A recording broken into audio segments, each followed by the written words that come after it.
কথা হচ্ছে যে কেন এই যে বাংলা ভাগের বিষয়টা আসছে সুজয়, এবার এর যদি একটু ভেতরে আমরা আলোচনা করি, সেটা হচ্ছে গিয়ে তুমি জানো খুব ভালো করে যে গোর্খাদের যে আন্দোলন, রক্তক্ষয়ী আন্দোলন, সুভাষ ঘিসিং, তারপর বিমল গুরুং, এদের নেতৃত্বে যে আন্দোলন হয়েছে, সেই আন্দোলনের মূল বক্তব্যই কিন্তু এটা যে পৃথক গোর্খাল্যান্ড। সেটা কেন্দ্রের কাছেও দাবি করা হয়েছিল, রাজ্যের কাছেও সেই একই দাবি, এবং সেই জায়গা থেকে, সেই অবস্থান থেকে তারা কিন্তু অনড়। তারা মানে গোর্খা জাতির মানুষ, তাদের মধ্যে কিন্তু তাদের ওই জাতিসত্তাটা অনেক বেশি, এবং তার জন্য তারা এই গোর্খাল্যান্ড আলাদা চাইছেন, পৃথক গোর্খাল্যান্ড চাইছেন, আলাদা রাজ্যের তারা মর্যাদা চাইছেন। এই দাবিটা তাদের দীর্ঘদিনের।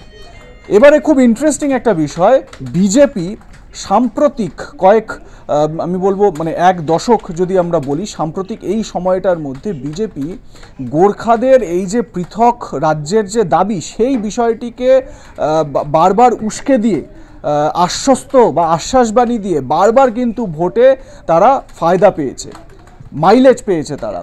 এবং সেই জায়গা থেকে বিজেপির একজন মন্ত্রী, বাংলা থেকে একজন মন্ত্রী, যিনি উত্তরবঙ্গেরই মানুষ, তিনি যখন প্রধানমন্ত্রীর সঙ্গে দেখা করছেন এবং তিনি যখন এই প্রস্তাবের কথা বলছেন, তখন এই বাংলা ভাগের যে তত্ত্ব, সেই তত্ত্ব কিন্তু বেশি করে চাউর হচ্ছে সুজয়। হ্যাঁ, একেবারেই তাই। কারণ তিনি প্রধানমন্ত্রী নরেন্দ্র মোদীর সঙ্গে গোপনে কি বক্তব্য বা কি কথা হলো সেটা তো কেউ বুঝতে পারছে না। এবং তিনি প্রধানমন্ত্রীর সঙ্গে সাক্ষাৎ করে আসার পর, এবং আমরা, তুমি যেটা বললে একেবারে তাই, সম্প্রতিকালে আমরা দেখেছি একটা সময় জন বার্লা এবং বিশেষ করে বিজেপিরই কার্শিয়াংয়ের যিনি এমএলএ বিষ্ণুপ্রসাদ শর্মা, তিনিও একাধিকবার তো বলেছেন যে তারা উত্তরবঙ্গের জন্য আলাদা রাজ্য চায়। সেক্ষেত্রে সুকান্ত মজুমদার তিনি যাই বলুক না কেন, অবশ্যই এটা এটা এটা বলতেই হয় যে প্রধানমন্ত্রীর সঙ্গে সাক্ষাৎ করেছেন গোপনে, সেহেতু তিনি এই বিষয়টা যেরকম থাকছে, এবং দলের সাংগঠনিক বিষয় নিয়েও তো কিছু একটা বিষয় থাকছে। যেমন কুণাল ঘোষ যে অভিযোগটা করেছেন যে 2024-এর যে লোকসভা নির্বাচন, সেই লোকসভা নির্বাচনের এই যে বিরাট বড় বিপর্যয়, তাহলে কি প্রধানমন্ত্রীর কাছে তিনি যখন একটা চান্স পেয়েছেন, তাহলে কি একটুখানি শুভেন্দু অধিকারীর নামে টুক করে একটু নালিশও পর্যন্ত করে দিলেন যে এই মুহূর্তে আমরা আগের বারে 2019-এর যে আসন ছিল, সেই আসন তো বিজেপি পায়নি, সেই আসন অনেকটা কমে গিয়েছে। দেখো, অনেক কিছু বিষয় কিন্তু এই মুহূর্তে একটা মানে জল্পনা তৈরি হচ্ছে। তবে এটা ঠিক, তিনি প্রধানমন্ত্রী নরেন্দ্র মোদীকে যেরকম উত্তরবঙ্গের উন্নয়নের জন্য তিনি যেটা দাবি করছেন, সেক্ষেত্রে এটা ঠিক বিজেপির যে সাংগঠনিক এই মুহূর্তে অবস্থা, আমরা দেখেছি যে 2024-এর যে বিপর্যয়, কারণ আমরা দেখেছি যে রেকর্ড সংখ্যক জনসভা প্রধানমন্ত্রী নরেন্দ্র মোদী এ রাজ্যে করেছিলেন, কিন্তু সেই আশানুরূপ ফল হয়নি। সেহেতু প্রধানমন্ত্রীকে সামনে পেয়ে নিশ্চয়ই সুকান্ত মজুমদারের থেকে বা সুকান্ত মজুমদার প্রধানমন্ত্রীর সঙ্গে এই বিষয়ে যে কিছু একটা কথা হয়েছে, সেটা আমরা বিজেপি সূত্রে জানতে পারছি। এছাড়া আরও কয়েকটি বিষয় আমরা জানতে পারছি যে এই মুহূর্তে বাংলার বিজেপির সংগঠনের অবস্থা কি, সেটা কিন্তু প্রধানমন্ত্রী তিনি জানতে চেয়েছেন সুকান্ত মজুমদারকে, এবং সুকান্ত মজুমদার সেই সম্পর্কে মন্তব্য করেছেন।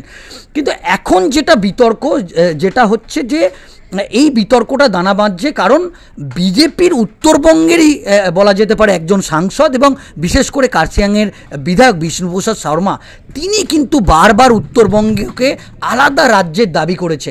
এবং ঠিক এই জায়গা থেকেই সুজয়, আমি যেরকম তোমাকে এর আগেও বললাম যে বিজেপি বারবার এই বিষয়টিকে, এই দাবিটিকেই কিন্তু বারবার এনক্যাশ করেছে ভোটের বাক্সে। এবং বিজেপির, তুমি যেই বিধায়কের নাম বললে, কার্শিয়াংয়ের বিধায়ক বিষ্ণুপ্রসাদ শর্মা, আমরা দেখেছি তাকে দলবিরোধী অবস্থানেও লোকসভা ভোটের সময় দার্জিলিংয়ে রাজু বিস্তার বিপরীতে নির্দল প্রার্থী হিসেবেও তিনি দাঁড়িয়েছিলেন ভোটে।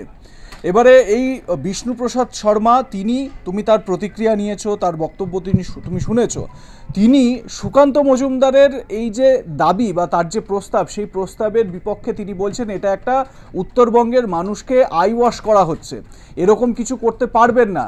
25-এর বাজেট সেশন, মানে এক বছর আরও তিনি সময় দিলেন, এই 2025 সালের বাজেট সেশনের মধ্যে যদি তিনি করে দেখাতে পারেন, তাহলে বিষ্ণুপ্রসাদ শর্মা বলছেন যে আমি রাজনীতি ছেড়ে দেবো।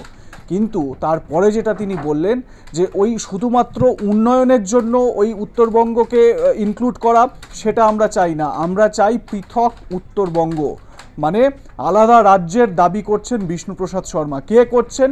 একজন বিজেপি বিধায়ক। তার মানে সুজয় ভেবে দেখো, বিজেপির সাংসদ তথা রাজ্যসভার সাংসদ তথা মুখপাত্র তিনি বলছেন যে বিজেপি বাংলা ভাগ চায় না কোনোভাবে। অন্যদিকে উত্তরবঙ্গের একেবারে পাহাড়ের একজন সাংসদ বিধায়ক তিনি বলছেন যে আমরা আলাদা রাজ্য চাই, আলাদা উত্তরবঙ্গ রাজ্য আমরা দেখতে চাই। বিজেপি বিধায়ক, কার্শিয়াংয়ের বিজেপি বিধায়কের বক্তব্য পরিষ্কার ভাষায় বলছেন যে আলাদা রাজ্য চাই, সাফ দাবি তাদের। তো সুজয় দেখো, যেরকম বিষ্ণুপ্রসাদ শর্মার বক্তব্য আমরা শোনালাম, তাতে করে কিন্তু এটা স্পষ্ট যে ওই পাহাড়ের যে মন, গোর্খা জনজাতি গোষ্ঠীর যে মন, তথা গোটা উত্তরবঙ্গকে যে জুড়ে দেওয়ার একটা চেষ্টা, সেটা কিন্তু একটা বলা যেতে পারে একটা মানে সেখানকার একটা বড় প্রয়াসের মধ্যে পড়ছে। এবং আমরা যদি উত্তরবঙ্গ থেকে দেখি, মানে বিজেপির যে 12 জন সাংসদ, তার মধ্যে 6 জনই উত্তরবঙ্গ থেকে। কোচবিহারটা শুধু গতবারে এক্সট্রা মানে অতিরিক্ত জিতেছিলেন নিশীথ প্রামাণিক, এবারে কোচবিহার হাতছাড়া হয়েছে, তা না তো 7-এ 7 হয়ে যেত। এবারে সেই উত্তরবঙ্গকে আলাদা করে নেওয়া, এবং যেহেতু উত্তরবঙ্গ থেকে অনেক বেশি সাংগঠনিক ক্ষমতা বা সংগঠনকে বেশি মানে সাজিয়ে তুলতে পেরেছে বিজেপি, সেই কারণে কি এই উত্তরবঙ্গকে একটা আলাদা করে দেখা বা আলাদা করে সেইটাকে সাজিয়ে গুছিয়ে নেওয়ার একটা দাবি সুকান্ত মজুমদার জানাচ্ছেন? কি মনে হয় তোমার? যেটা সূত্রের যেটা আমরা জানতে পাচ্ছি যে উত্তরবঙ্গের যে 8টি জেলা আছে, এবং আমরা দেখলাম যে শ্রমিক ভট্টাচার্য যে মন্তব্য করলেন বা সুকান্ত মজুমদারের যে বক্তব্য, তাদের এটাই বক্তব্য, এবং বিষ্ণুপ্রসাদ শর্মাও যেটা বক্তব্য দিয়েছেন, সেখানে বারবার তারা বলছে যে উত্তরবঙ্গ অবহেলিত। আমরা দেখেছি যে মুখ্যমন্ত্রী মমতা বন্দ্যোপাধ্যায় উত্তরবঙ্গের উন্নয়নের জন্যে এখানে যেরকম নবান্ন, সেরকম উত্তরবঙ্গে উত্তরকন্যা। কিন্তু যেটা শ্রমিক ভট্টাচার্য আজকে বলেছেন যে উত্তরবঙ্গের মানুষরা বরাবরই বঞ্চিত, বরাবরই অবহেলিত, এবং উত্তরবঙ্গে সেইভাবে দক্ষিণবঙ্গকে তৃণমূল কংগ্রেস বা মমতা বন্দ্যোপাধ্যায় যে দৃষ্টিতে দেখে, উত্তরবঙ্গকে সেইভাবে দেখে না। এমনকি আরও মারাত্মক অভিযোগ করলেন যে দেখা যায় 100% মধ্যে দেখা গেল 42% মাত্র টাকা, সেই টাকা খরচ করেছে উত্তরবঙ্গের মানুষের জন্য। এই রকম বিষয়গুলো কিন্তু বিজেপি উস্কে দিচ্ছে।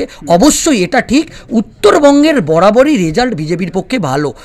সেক্ষেত্রে একটা বিষয়, আর একটা বিষয় কিন্তু রাজনৈতিক মহলে ইতিমধ্যেই চর্চা শুরু হয়ে গিয়েছে যে সুকান্ত মজুমদার এই বক্তব্যটা কেন রাখলেন।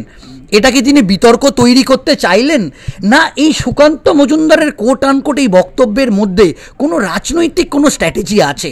কারণ আমরা দেখেছি এটা ঠিক, উত্তরবঙ্গের রেজাল্ট কিন্তু তৃণমূল কংগ্রেসের এবারে একটু হলেও ভালো হয়েছে, কারণ উত্তরবঙ্গের সংগঠন বিজেপির প্রথম থেকেই শক্তিশালী ছিল। সেক্ষেত্রে অনেকটাই কিন্তু খাতা খুলতে পেরেছে তৃণমূল কংগ্রেস।